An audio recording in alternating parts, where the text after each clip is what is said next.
If you love Baltimore sports, you'll love WNST.net.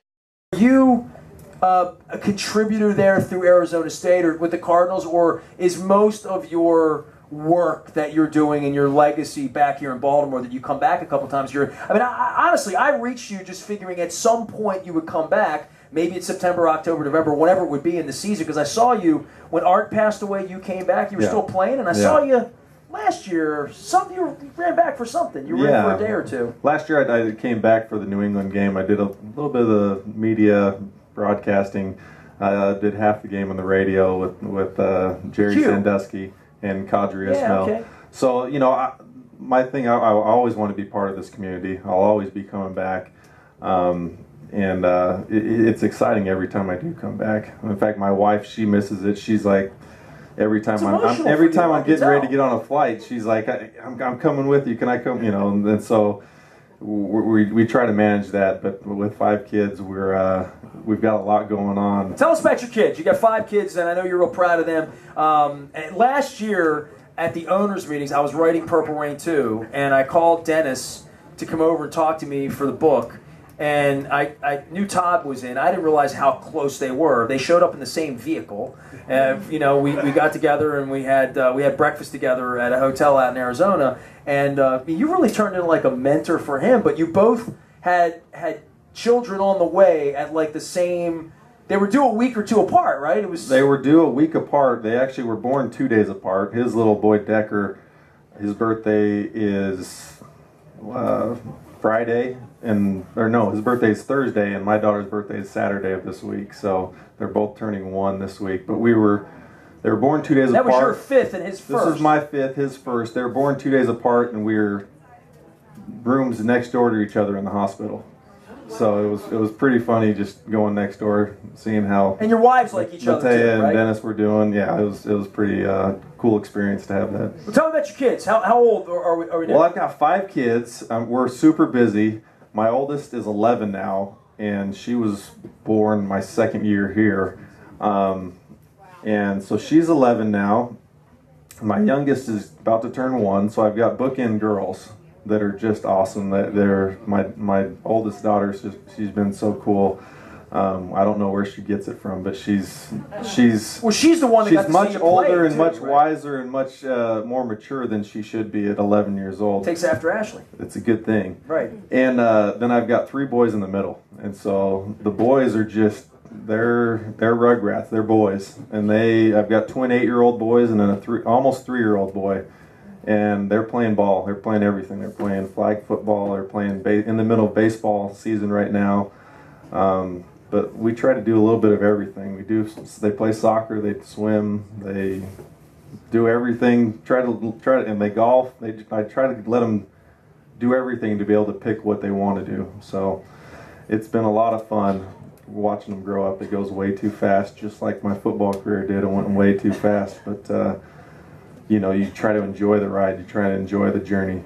Nice. I like enjoy the journey. That's how I signed the books Purple Rain 2. We'll step out. We're going to take a break. We're up here at Adams Jeep. It's all brought to you by Fremont Mortgage. If you're looking to buy or refinance a home, don't make a 30-year mistake by choosing the wrong lender. For record low rates, call my man Carl, Fremont Mortgage at 800-955-8508. There's never an application fee. Underwriting, processing, and closing all done at a local office. By the way, Pitt had to read this for a whole season last year. How many times did it take him? Probably He got 18? it perfectly right. I don't believe He could do it and turn it over. He would like throw the mic down when he was done.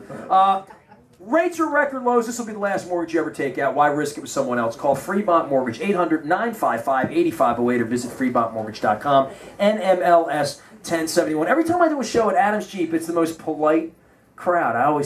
You can hear a pin drop. You guys make any noise or no? Give it up for Todd Heap. We'll step out. We'll take a break. That's what I like to hear. We're in Aberdeen. It's all brought to you by Kelly and First Mariner Bank as well. And we're here for There Goes My Hero. We're going to talk a little bit more about swabbing, a little bit more about donor, a little bit more about saving my wife's life next. Welcome back. We are at Adams Jeep. It is our final segment up here in Harford County tonight. But fear not, we shall return next week with Eugene Monroe. Give it up for Todd Heap. It is our final segment. We're here for Heap. We are here on behalf of There Goes My Hero. Also want to give a big shout out to Kelly.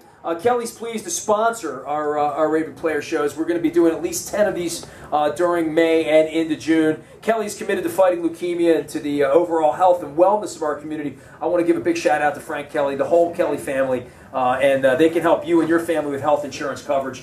You visit their website at kellyexchange.com. I don't know, Todd's looking something up. Eric is here. What's up, man? Hey. Eric from There Goes My Hero. I just wanted to give my shout out to the Kellys because one of my friends from the unit on Hopkins passed away in December, and he worked at Kelly. So my good friend Cam Wagner passed, and he worked for the Kelly families, and those brothers have treated Hero well. So I just wanted to give a couple thoughts to my buddy Cam. Okay. Todd Heap is using my computer, and he's Googling. What are you Googling? I'm Googling. I can't. I'm Googling something. We did a charity event last year.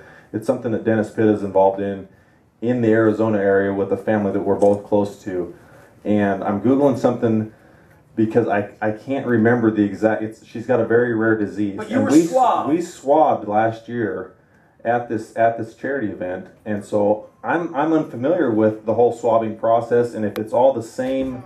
Do they go in the same registry or not? And so that's what I'm trying to see. If you swab once, does it go into a registry that services all different diseases or? Well, yes. So there is one master list, so to speak. Mm-hmm. There are many, probably hundreds of registry agencies. So I got registered through an agency called Delete Blood Cancer. They're a German organization. There's a big organization in the United States. They saved your life. They saved my life. Literally saved your life. Yeah, they found Isabel. In the United States, the big organization is the National Marrow Donor Program. And that's where all the registry, all the names get funneled into that National Marrow Donor Program. But there's registry agencies for African Americans, there's registry agency for Jewish Americans, or international so it registries. really has a lot to do with your ethnicity, correct? And your heritage of where you're from. Yeah, that dictates certainly your genetics. So I'm a Northern European of descent. Could a black person, African American, Chinese person, be my wife's DNA match? More than likely not. Okay. So it really does have to do with the color of your skin and your ethnicity. And from what I understand, there is a incredible lack of people in the registry of different minorities of all kinds, correct? Specific minorities, yes, and then take it a step further. People of mixed ethnicities, then those percentages even drop further. So the statistic is 4 out of 10 people will find a match on the registry. But that means 6 out of 10 people will just die. Correct. Who get this disease. Then you think about somebody like myself who had 5 people, which is a small number but a big number. Doesn't feel like a lot to me. It doesn't. It's not. There were only 5 people in the world who had your DNA that were available to save your life, and you got one of them to do it. Correct. And now, how many are in the registry, and then compare that to how many more people we could get to swab, and how would that happen where it would exponentially improve the odds of having a match? So it'd be substantial to bump up. So the most people in the world that are on the registry in Germany, European countries, Britain, Germany, Italy, I think are the top 3. United States is 4 or 5.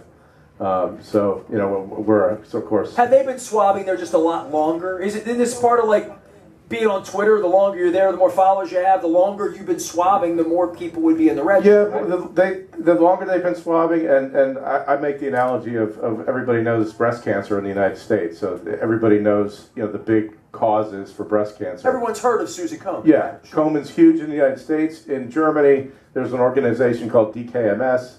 I don't want to even try to pronounce it. It's a German acronym. But they've been swabbing for 25, 30 years. So the depth is there. It's culture there to swab.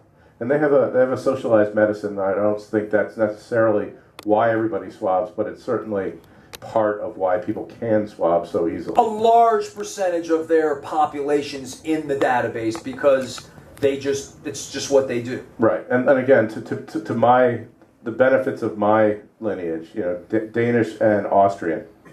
Germany right smack in the middle. So for me, that was a great fit, and that's going to be similar for Jen.